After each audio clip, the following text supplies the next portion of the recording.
Selamat pagi semuanya. Selamat hari Jumat tanggal 23 September 2022.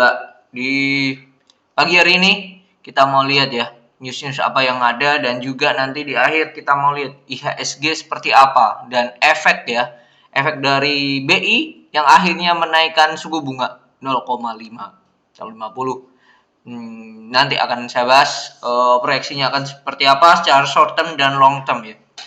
Oke. Berita yang pertama, emitennews.com, kantongi restu Ramayana Lestari atau RAL siap buyback 360 juta lembar atau setara 200 miliar. Dana yang digunakan dialokasikan 200 miliar.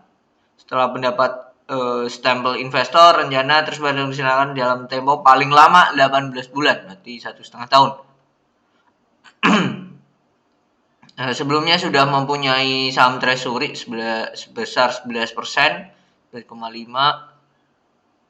Oke, di sini Ramayana berkeyakinan perencanaan-rencana itu tidak akan mempengaruhi pembiayaan kegiatan usaha. Itu mengingat perseroan mempunyai modal kerja harus cukup dan memadai untuk mengeksekusi rencana termasuk pembiayaan kegiatan usaha. Oke. Di sini tidak dijelaskan ya di mana menggunakan sekuritas apa, dan juga ada maksimal buyback enggak, di harga berapa gitu. So far ini akan menjadi sentimen yang positif dan akan membuat harga RALS terjaga sampai ya let's say 1,5 tahun ya. Ya ini ada di area konsolidasi ya. Di area sideways. So far nanti kita lihat perkembangannya seperti apa. Oke, lanjut ke rasio 20/1. Bank Ina bakal reissue 1,24 triliun dan ini jadwalnya. Tempo hari ada juga yang mau reissue yaitu Yellow. Terus akhirnya setelah berita keluar mereka diangkat ya, karena apa? Ya karena biar harga RI-nya menarik. Nah, sempat diangkat gini, dan ini proyeksi kita, dan ini sempat saya ulas ya saat live trade kemarin, dimana saya berharap dia akan membentuk shoulder kanan ya. Oke, balik ke Bank Ina ya. Setiap 20 saham lama dapat satu hak ya, atau satu ya bisa tebus satu lah, baretnya gitu. Nah ini perusahaan terang-terangannya.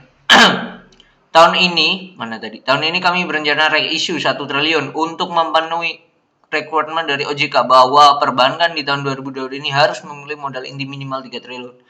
Nah, saya suka ya dengan emiten ini. Perseroan terang-terangan ya, dia melakukan melakukan reissue bertujuan untuk memenuhi dari aturan OJK, which is good.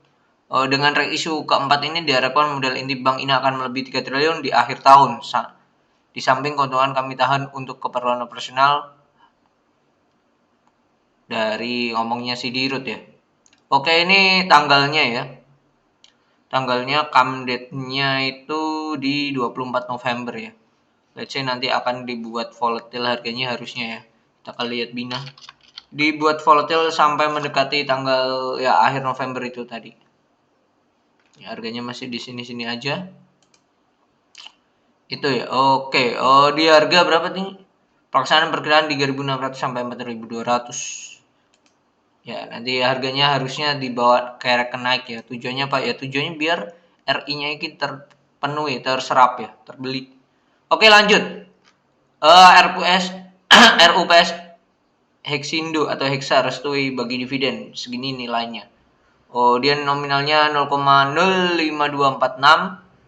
atau setara kalau ini 0,05246 ya. Kalau saya hitung 0,05246 dikali 15.000 ya. 786,9 ya. Saya bagi dengan harga sekarang. Hexa di harga, kalau kita lihat ya, Hexa di harga berapa nih? Di harga 7.100 ya. Dibagi 7.100. Ya 11% ya.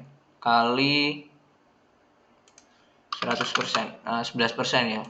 Let's say ini akan menjadi dividen yield yang besar Dan dia come date di tanggal berapa ini? Ada nggak? Oh ini belum bersih, tidak ada ya. Kemungkinan 1 minggu ya.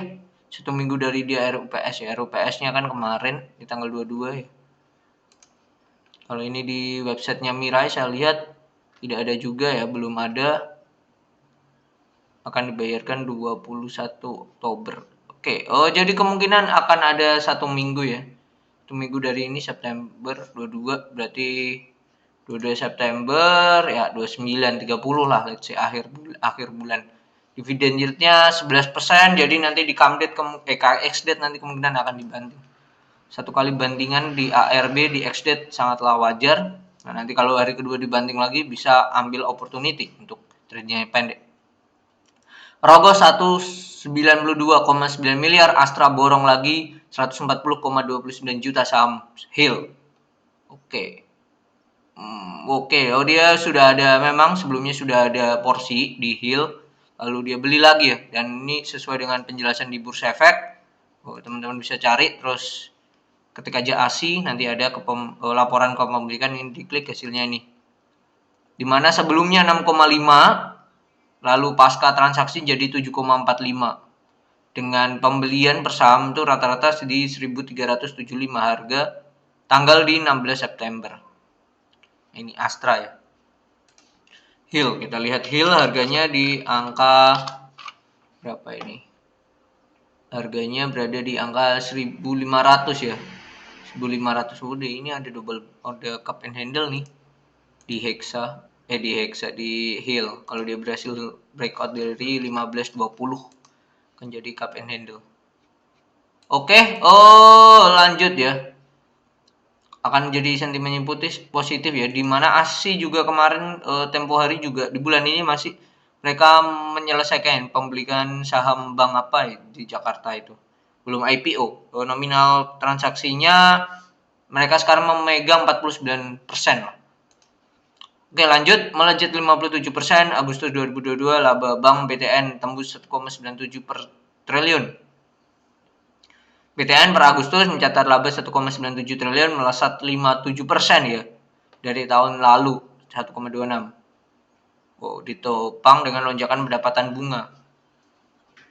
Nah, ini ada hubungannya sama nanti kenaikan suku bunga ya. Kenaikan suku bunga nanti akan berefek ke bunga kredit, nanti akan naik ya. Pasti dalam short term ini sampai ya setidaknya berarti ini kan September ya, Oktober, November, Desember, 3 bulan terakhir ini nanti perbankan akan secara tidak langsung ya, secara short term labanya harusnya naik ya dengan tambahan kenaikan suku bunga.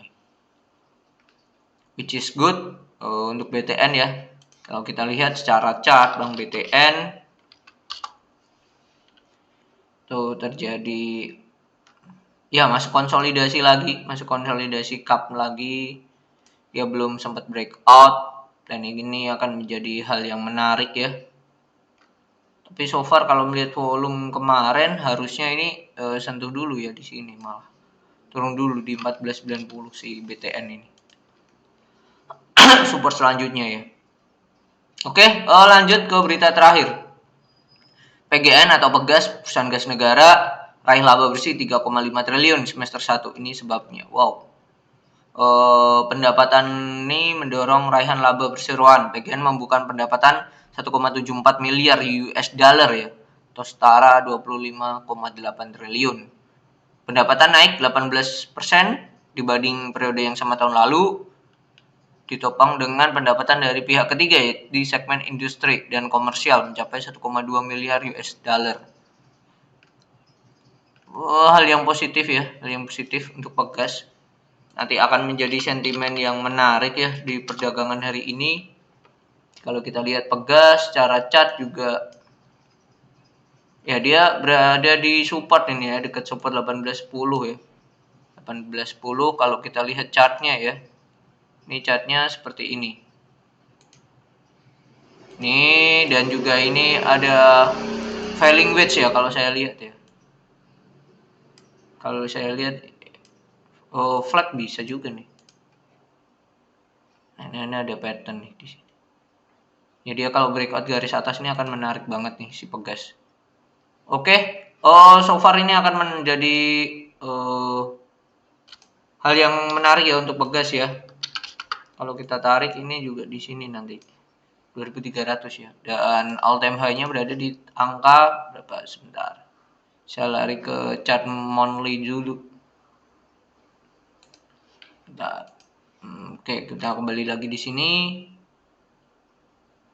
Kemungkinan nanti ya, nanti malam video nanti malam saya akan membahas ya kalau dia sudah rilis. Bentar, saya lihat apakah LK-nya sudah rilis. Oh, LK-nya sudah rilis ya kemarin. Kalau sudah ini nanti akan bisa menjadi video nanti malam ya untuk Pegas. All time high-nya masih jauh di angka 6000. Bisa aja ini terjadi pattern ini. Breakout bisa naik. Oke, mungkin itu kita ke IHSG ya. Di perdagangan akhir Jumat ini, minggu ini, untuk minggu ini IHSG-nya ya kemarin sempat sentuh di angka 7127 di bawah ini 7150 dan akhirnya naik lagi ya, balik ke kotak kuning lagi. So far kalau hari ini kemungkinan kalau turun-turun ya ada di support garis kuning ini, kotak kuning 7185 lah mungkin itu. Dan market akan cenderung, kalau menurut saya market di hari ini akan cenderung pertama akan koreksi dulu mungkin dan baru nanti naik. Oke, mungkin itu. Dan efek dari suku bunga ya, kenaikan suku bunga secara short term akan membuat laba perbankan menarik secara short term. Cuman saya berharap ya tidak menjadi hal yang bumerang, tujuannya untuk terlalu tertekannya daya beli masyarakat. Semoga tidak seperti itu. Kalau hal itu terjadi pasti akan berefek ke perusahaan-perusahaan lainnya yang labanya baru mulai merangkak atau baru recovery ya di tahun ini. Jadi semoga penaikan suku bunga ini tidak menjadi bumerang dan juga bisa mengendalikan inflasi ya. Stabil di angka tersebut, tidak lebih dari 5% ya. Let's say 6% lah, tidak lebih dari itu, semoga bisa terjaga. Dan so far saya sampai sekarang ya masih berkeyakinan ya properti akan menjadi hal yang menarik ya untuk akhir tahun ini. Properti ya, untuk konstruksi kenaikan suku bunga ini akan sedikit ya menekan mereka ya,